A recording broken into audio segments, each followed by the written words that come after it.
క్రీస్తునాథునియందు ప్రియులకు సహోదరి సహోదరులారా, యేసుక్రీస్తు నామములో ఈ యొక్క క్రీస్తు సందేశమునకు మేమందరినీ కూడా ఆహ్వానిస్తున్నాము.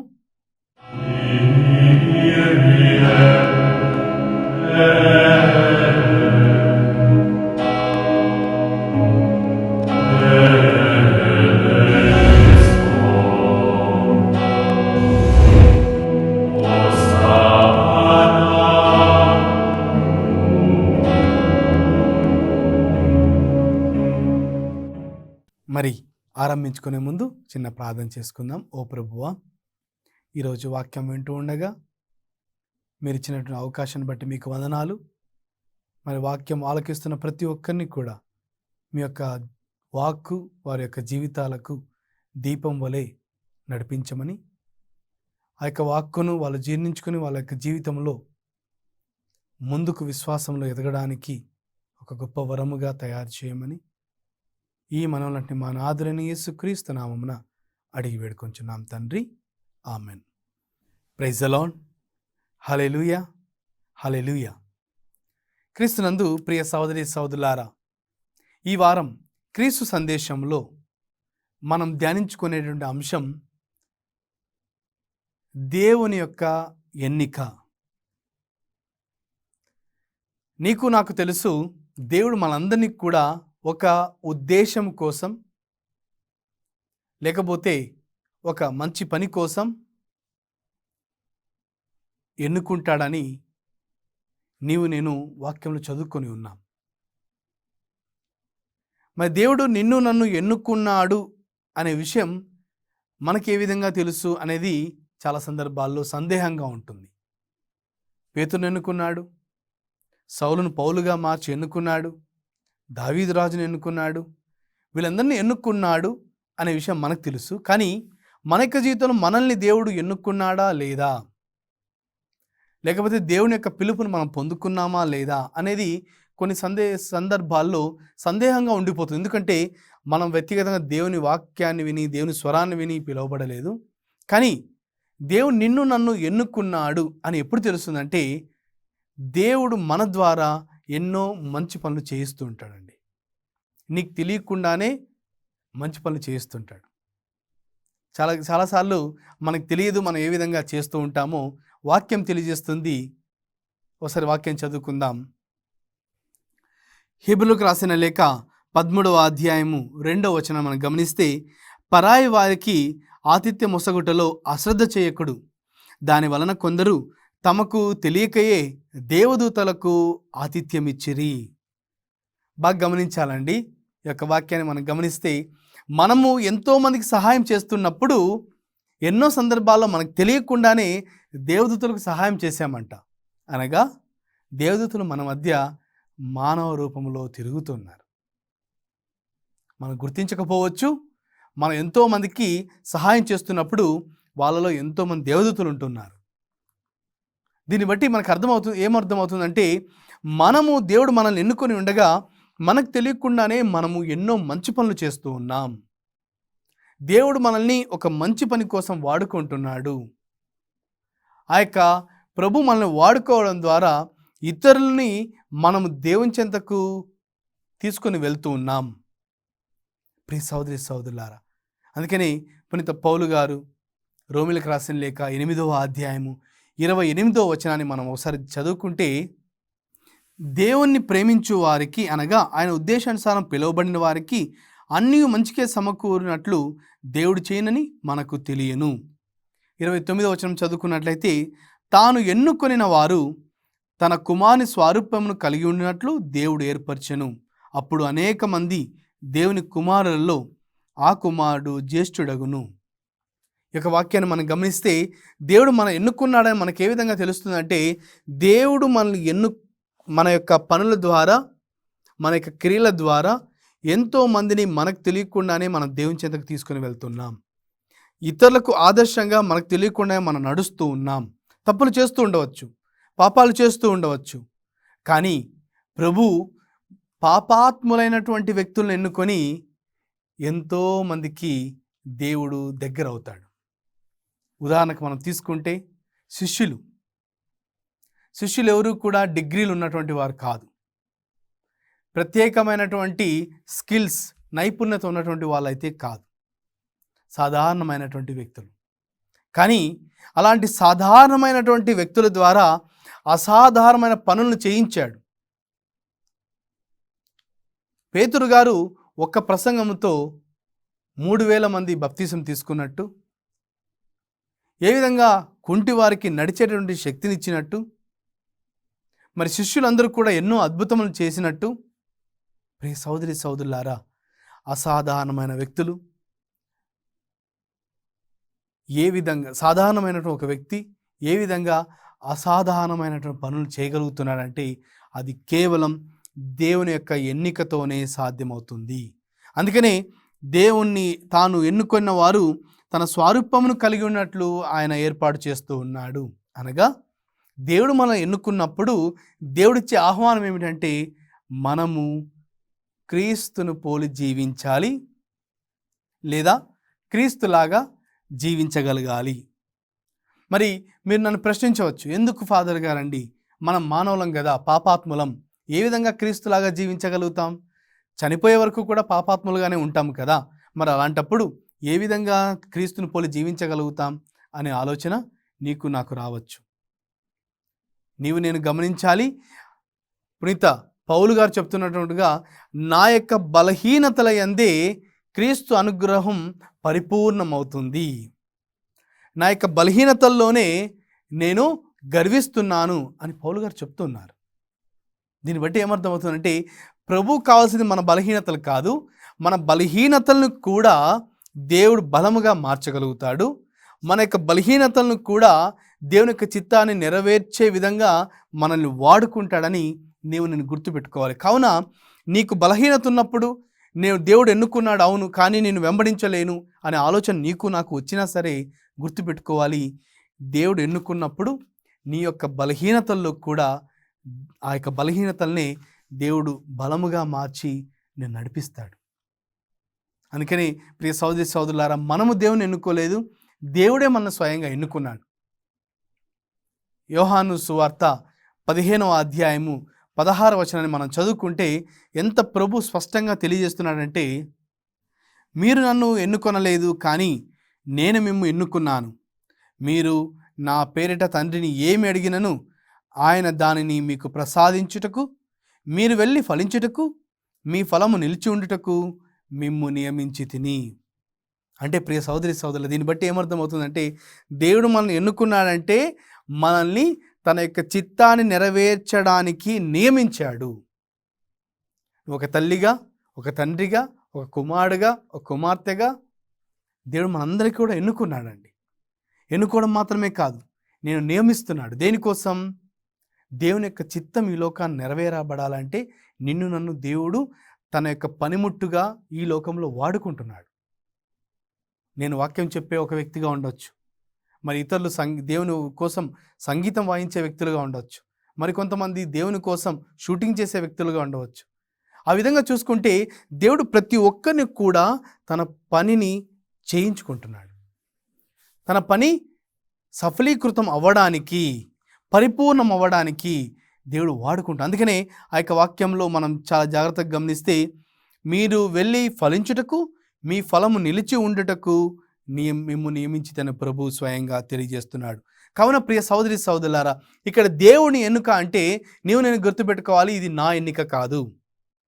నేను దేవుని ఎన్నుకోవడం లేదు, నేను నిర్ణయించుకొని, నేను ఆలోచించి నేను క్రీస్తుని వెంబడించడం లేదు. నా పూర్వీకులు క్రీస్తుని వెంబడిస్తున్నారు కావున నేను వెంబడిస్తున్నాను కాదు. ఇది దేవుడే స్వయంగా పేరు పెట్టి నిన్ను నన్ను పిలిచాడండి. దేవుని వాక్యం తెలియజేస్తుంది, నేను చెప్పడం లేదు.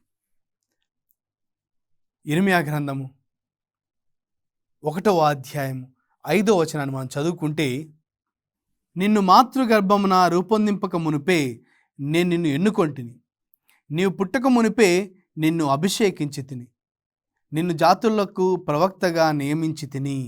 ప్రియ సోదరి సోదరులారా, క్రైస్తవులమైన మనం అందరం కూడా గుర్తుపెట్టుకోవాల్సిన వాక్యం ఇది. అదేమిటంటే, నీవు నేను అనుకోవచ్చు, నేనెప్పుడు అభిషేకించబడ్డాను, నేనెప్పుడు నియమించబడ్డాను అని. కానీ దేవుని యొక్క చిత్తం నెరవేర్చే పనిముట్టుగా నీవు ఉన్నావు. నీకు తెలియకపోయినా దేవుడు నిన్ను వాడుకుంటున్నాడు. ఈ విశ్వాసం నీకు నాకు ఉండాలి. ఆ విశ్వాసం ఉన్నప్పుడే మనము కూడా ప్రభు కోసం, ప్రభు చిత్తం నెరవేర్చేటటువంటి వ్యక్తులుగా తయారు కాగలుగుతాం. అలా చేయాలని ఆశిస్తాము కూడా. కానీ ప్రియ సహోదరి సహోదరులారా, తల్లి గర్భం పడకముందే దేవుడు నిన్ను ఎన్నుకున్నాడంట. అందుకని ఈరోజు మనం ధ్యానిస్తున్నాం దేవుని యొక్క ఎన్నిక. మనం అనుకోవచ్చు, పాపాత్మన మనల్ని దేవుడు ఎందుకు ఎన్నుకుంటాడండి? నేను అస్సలకి ప్రభు యొక్క ఎన్నికకు నేను అర్హున్నే కాదు అనే ఆలోచన కూడా నీకు నాకు రావచ్చు. కానీ అర్హత లేకపోయినా దేవుడు అర్హతనిస్తాడు. అవకాశం లేకపోయినా దేవుడు అవకాశం ఇస్తాడు. కావున ఈ యొక్క గొప్ప నమ్మకంతో మొట్టమొదటిగా దేవుడు నన్ను ఎన్నుకున్నాడు. ఎన్నుకోవడం మాత్రమే కాదు, దేవుడు నన్ను ఒక మంచి పని కోసం నియమించాడు.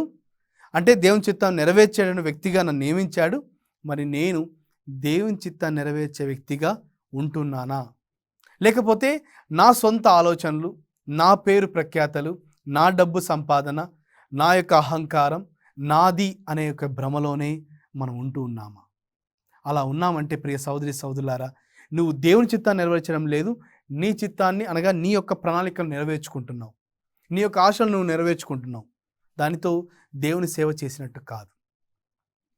మనం గురువును కావచ్చు, కన్యాస్త్రీలను కావచ్చు, బోధకులను కావచ్చు, ఎవరైనా సరే నా యొక్క వ్యక్తిగత ఆలోచనలు, నా పేరు, నా ప్రఖ్యాతి కోసం నువ్వు ఎంత కష్టపడినా ఒకరోజు అది వృధాగానే అయిపోతుంది.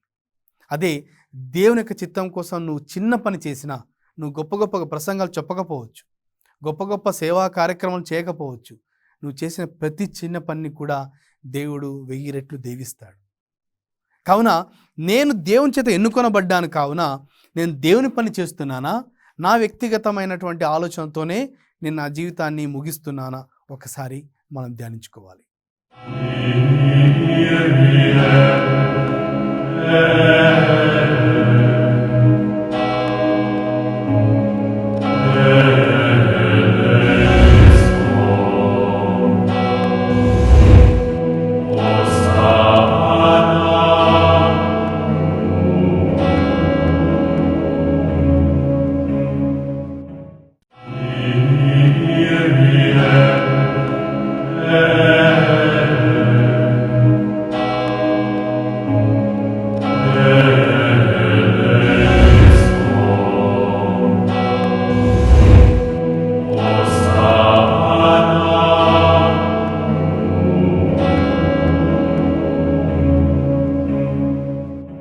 ప్రియ సహోదరి సహోదరులారా, ఒక చిన్న ఉదాహరణ తీసుకుందాం.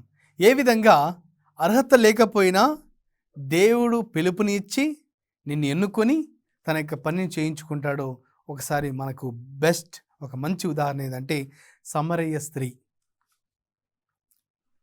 సమరయ స్త్రీ 5 మంది భర్తలను కలిగి ఒక చెడు పేరు తెచ్చుకున్నటువంటి స్త్రీ అయినప్పటికీ, గ్రామంలో ఉన్నటువంటి వారు ఎవ్వరూ కూడా ఆమెకు తగినటువంటి గౌరవాన్ని ఇవ్వకపోయినప్పటికీ, ఈరోజు ప్రభువు సమరయ స్త్రీని ఎన్నుకోవడానికి కారణం ఏమై ఉంటుంది? తను ఒక పాపి కదా, మరి ఎందుకు దేవుడు ఎన్నుకున్నాడు అనే ఆలోచన నీకు నాకు రావచ్చు. మనం ఎన్నో సందర్భాల్లో ఆదివార ప్రసంగాల్లో విని ఉండొచ్చు సమరయ స్త్రీ గురించి. కానీ ఇప్పుడు కొత్తగా మనం ఇంకొకసారి ధ్యానించుకుందాం. అదేమిటంటే సమరయ స్త్రీని దేవుడు ఎన్నుకోవాల్సిన పరిస్థితి అవసరమే లేదు. మంచి వ్యక్తులను ఎన్నుకోవచ్చు. కానీ అక్కడ సమరయ స్త్రీ ద్వారానే దేవుడు ఎంతో మందికి జీవజాలాన్ని ఇచ్చేశాడు. వారి జీవితాల్లో ఉన్నటువంటి కొరతను ప్రభు సమరయ స్త్రీ ద్వారా తీసివేశాడు. అందుకనే ఒక పాపిగా ఉన్నటువంటి ఒక సమరయ స్త్రీ, అదే స్త్రీ ప్రజల దగ్గరికి వెళ్ళి, ఇదిగో నేను మెస్సీయను కనుగొన్నాను, నా గురించి మొత్తం కూడా అతను చెప్పాడు, మీరు కూడా రండి అని ఒక ప్రసంగికురాలైపోయింది.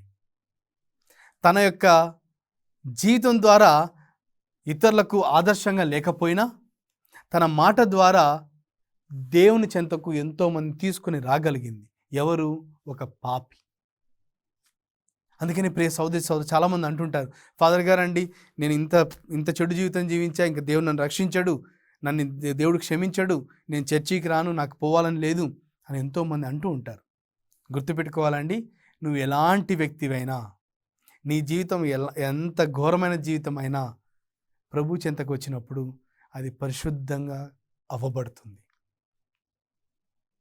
ఒక మాటలో చెప్పాలంటే మన యొక్క బట్టలు మురికైనప్పుడు చాలా మురికైపోయని చెప్పి మనం పడేయం, కానీ దాన్ని మరొకసారి ఉతికి దాన్ని శుభ్రంగా చేసుకొని వాడుకుంటుంటాం.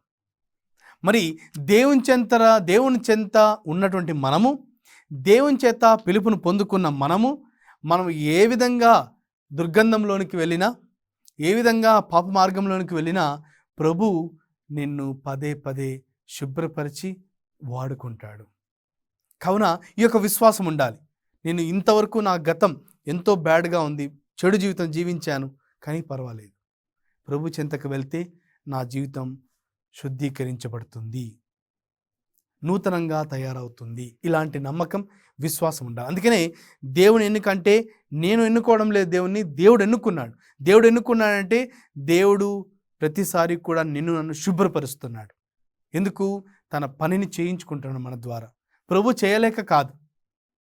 ఈ యొక్క ప్రవక్తలు, గురువులు, సిస్టర్లు ఎవ్వరు లేకున్నా దేవుడు మాత్రమే ఈ యొక్క ప్రపంచాన్ని నడిపించగలుగుతాడు. ఒక మాట ద్వారా దేవుడే ఈ సృష్టిని చేసినప్పుడు ఈ యొక్క సృష్టిలో ఉన్నటువంటి మనుషుల్ని దేవుడు తన మాట ద్వారా నడిపించలేడా?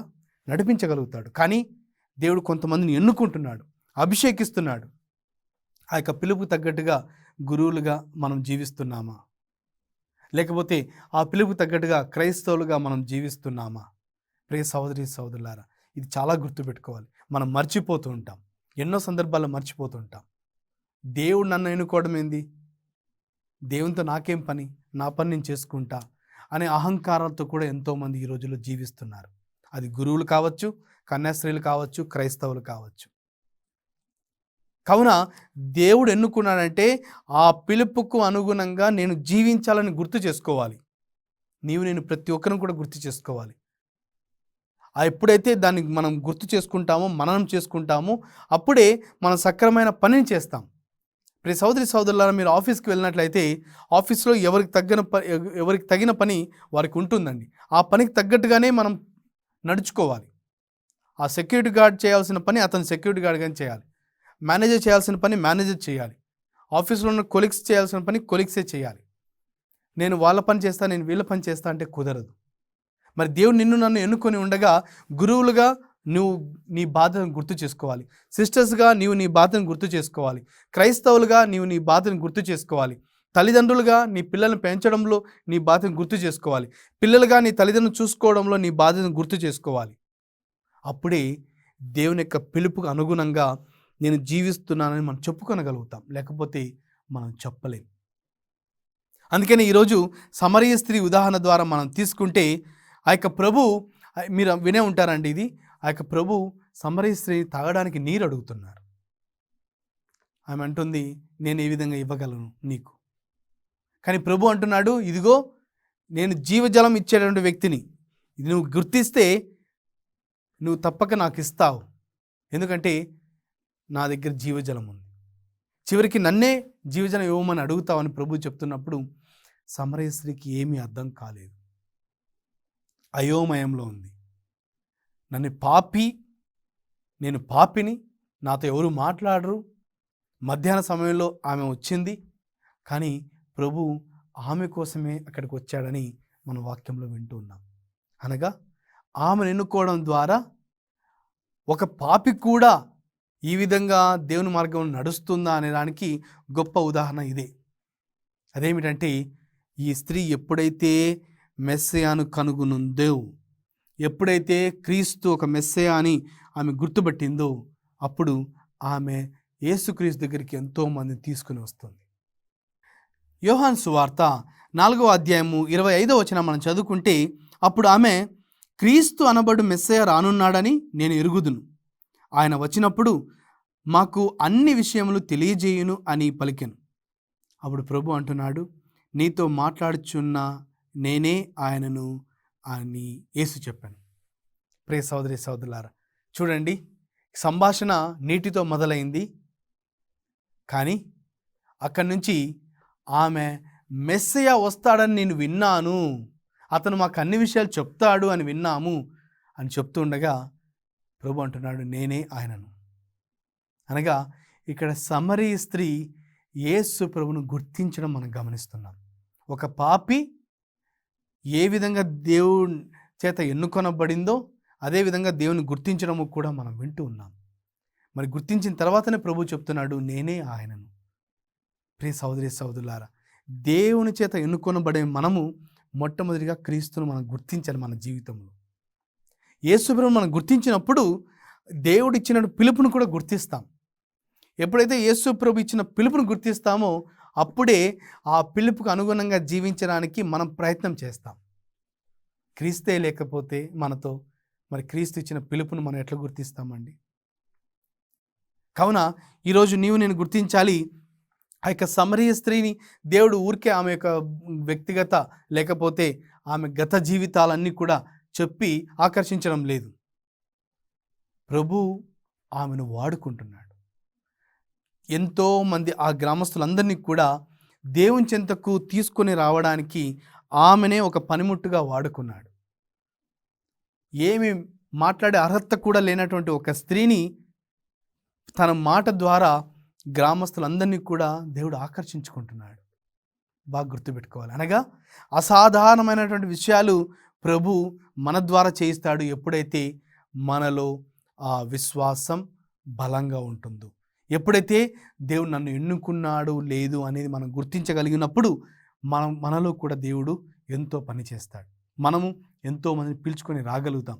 కావున ప్రియ సహోదరి సహోదరులారా, మనం సర్వసాధారణంగా ఆ యొక్క క్రీస్తు మనం ఎన్నుకున్నాడంటే మనం మన యొక్క జీవితంలో ఎంతోమంది మనుషులను ఎన్నుకుంటుంటాం.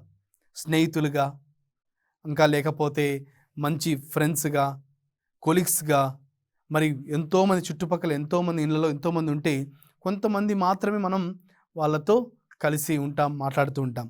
కానీ అలాంటి వారిని గమనిస్తే ఈ రోజుల్లో స్నేహితులను లేకపోతే కుటుంబ సభ్యులను, బంధుమిత్రులను గమనిస్తున్నట్లయితే చాలా వరకు అసూయకరమైనటువంటి ఆలోచనలతో, మోసపూరితమైనటువంటి ఆలోచనలతో, లేకపోతే ఏ విధంగా ఇతను తొక్కేసి పైకి ఎదగాలనే ఆలోచనతో, ఒకరి మీద ఒకరి అసూయతో ప్రపంచం అంతా జీవిస్తుండగా ఈ యొక్క పాపి ఏ విధంగా అయితే వాళ్ళతో కలవలేకపోయింది.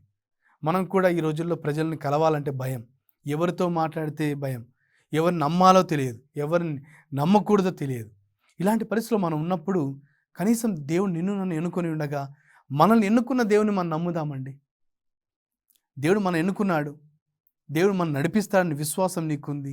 ఎంతోమంది నడిపించాడు, మరి మనల్ని నడిపించాడా? మనల్ని కూడా నడిపిస్తాడు. ఈ యొక్క విశ్వాసంతో నేను గమనించాలి. మొట్టమొదటిగా దేవుడు నన్ను ఎన్నుకున్నాడు. నాకు అర్హత లేదు, కానీ దేవుడు అర్హతనిచ్చాడు. నేను పాపిని, కానీ దేవుడు శుద్ధీకరిస్తున్నాడు. నాకు ఇతరులకు చెప్పేటటువంటి అర్హత లేదు, కానీ దేవుడు నిన్ను వాడుకుంటాడు. అంతేకాదు, దేవుడు ఎన్నిక ద్వారా ఫలించాలి. అందుకని ఈ యొక్క సమరీ స్త్రీ ఏ విధంగా ఫలించిందంటే ఇతరులందరినీ కూడా యేసుప్రభు చెంతకు సంతోషంగా తీసుకొని వచ్చింది. నేను మెస్సియాను కనుగొన్నాను, రక్షకుని కనుగొన్నాను, ఆమె ఫలించింది. మరి అదేవిధంగా దేవుడు మనం ఎన్నుకున్నాడు కావున మనం కూడా మన జీవితంలో ఫలించాలి. ఆ ఫలము మన జీవితంలో నిలిచి ఉండాలి అంటే దేవుడు నియమించినటువంటి పనులను కూడా మనం గుర్తుపెట్టుకోవాలి. మన బాధ్యతలను, దేవుడు చెప్పినటువంటి పనిని మనం సక్రమంగా చేస్తూ ముందుకు వెళ్ళాలని దేవుడు గుర్తు చేస్తున్నాడు. చివరిగా చిన్న ప్రార్థన చేసుకుందాం.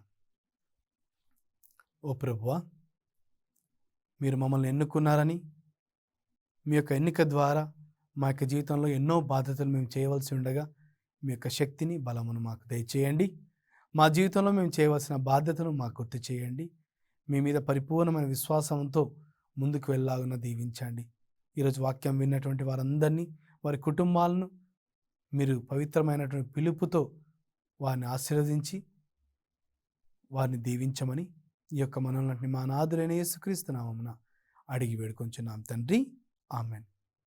ప్రియ సహోదరి సహోదరులారా, వచ్చే వారం ఇదే సమయానికి వేరొక అంశం ద్వారా దేవుని వాక్కును ధ్యానించుకుందాం.